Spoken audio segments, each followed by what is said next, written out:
hôm nay chơi trò chơi. Thấy không, mấy thằng tên mạng nó chơi, nó đăng đó mẹ. Nó thường nói vậy á. Hi, xin chào các bạn, chào mừng các bạn đã đến với channel của mình lại gì đó. Nhưng con sẽ không nói nhiều, bởi vì nói về quê lắm. Nếu mà người khác tại ở ngoài á, tao biết tao nghe được tới thằng này tự kỷ quá. Mấy thằng kia nó ở nhà mình nên nó nói chuyện được. Rồi giảm bớt lo một chút. Rồi bình luận nhiều. Hôm nay mình sẽ chơi đi truy tìm nhiều sát thủ và giết nhiều nhân chứng, đạt huy hiệu cảnh sát. Rồi bắt đầu vào trò chơi. Ôi shit đây, đang nhân lộn. Tăng lo chút.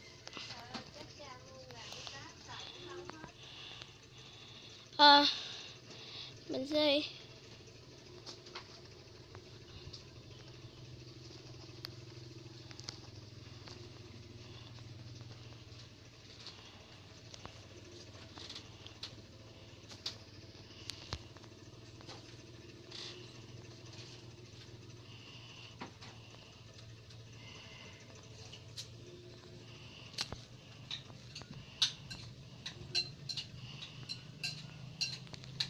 đó, đã giết được một người.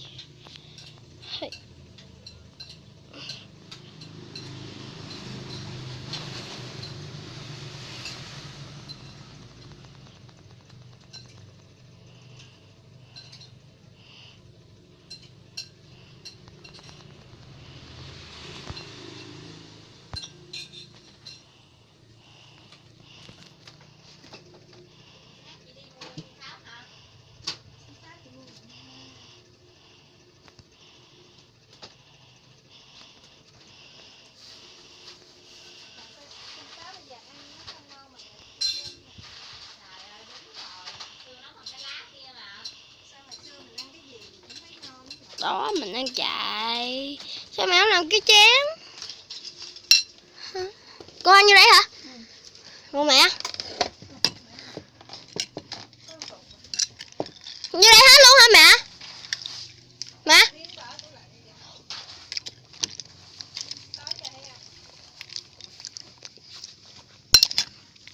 Anh coi rồi. Rồi mẹ không sao rồi hơn sao? Rồi cứ cái xe nào. Xe này chớp chớp á. Đó, chiếc xe đó đi. Tạm đỡ kìa. Mới thứ 6 mà mẹ. Dạ. Dạ. Phải cái đó. Phải đuổi theo. Dạ. Đừng xàm với tao.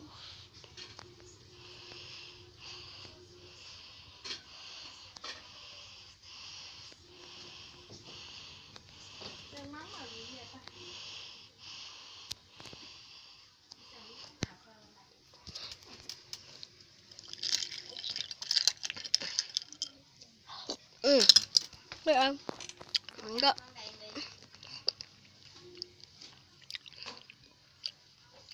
Đó. Mất dạy. Đóng hẳn hồng. Giải kích. Mà xe đậu hàng về. Như đây sẽ có tai nạn giao thông không?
spaghetti nữa.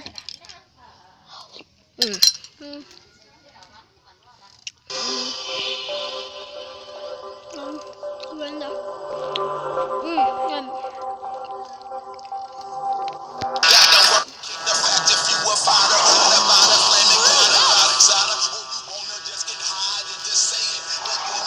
Rồi bây giờ mình sẽ chạy cái bình luận này.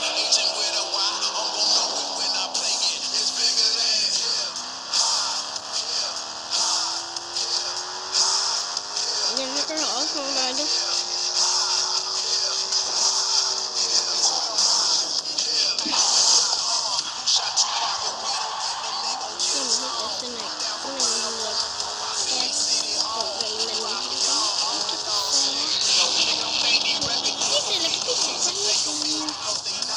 Cướp sàn trời.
Your man Heavy Ben on the hood.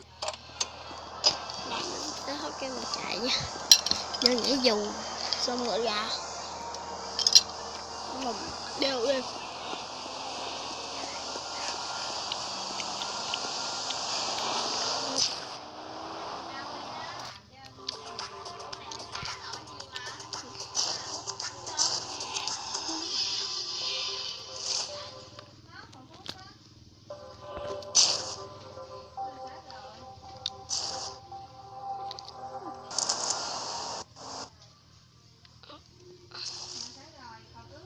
Sminder gặp Brixla, chào mừng bạn đã đến. Up for a challenge, Flyboy.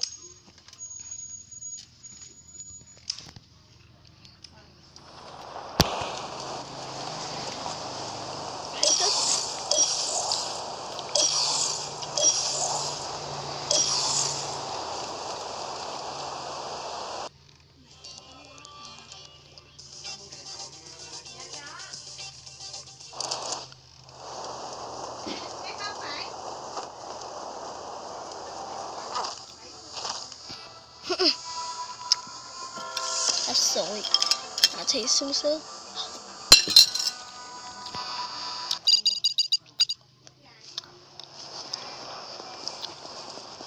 Vãi rồi. Để mẹ đến hồi đấy. Giờ phải đi lại. Không biết kiếm xe đâu nữa.